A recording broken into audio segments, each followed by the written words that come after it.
Guys, nawash natin yung monggo natin. So, ilalagay natin dito. Boiled water.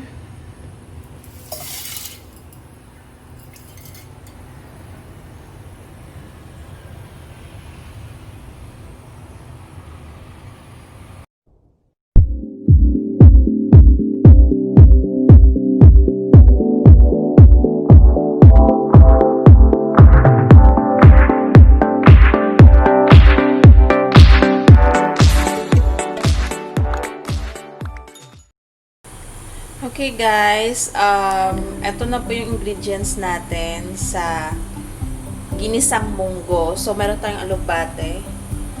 Ayan, tomato, garlic,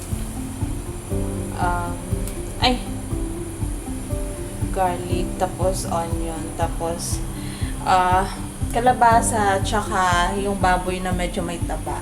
Ako lang po yung kakain, kaya konti lang siya. So, ito na po yung monggo natin na pinakuluan kanina. So, igigisay na lang siya sa boy. Ayan.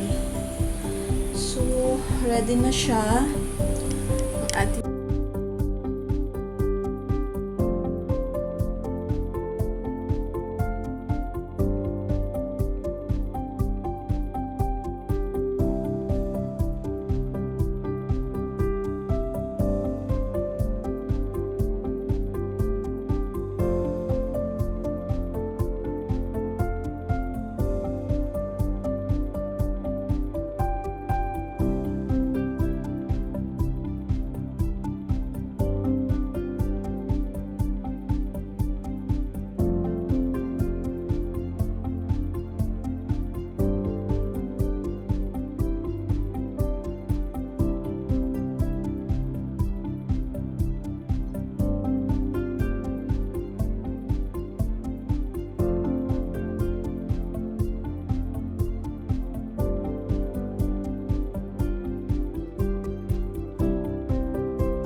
sometimes pag stress ako or may mga morning ako na hindi maganda yung gising ko,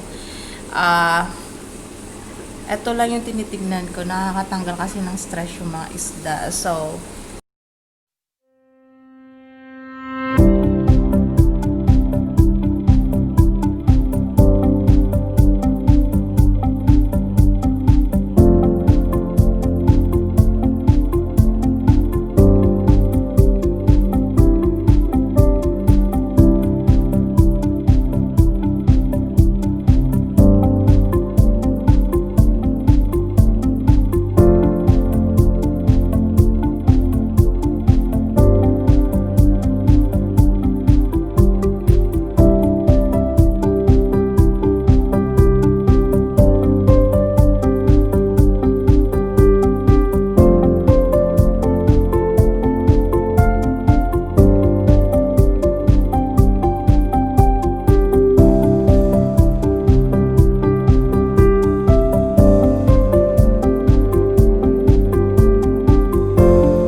at ang kalabasa.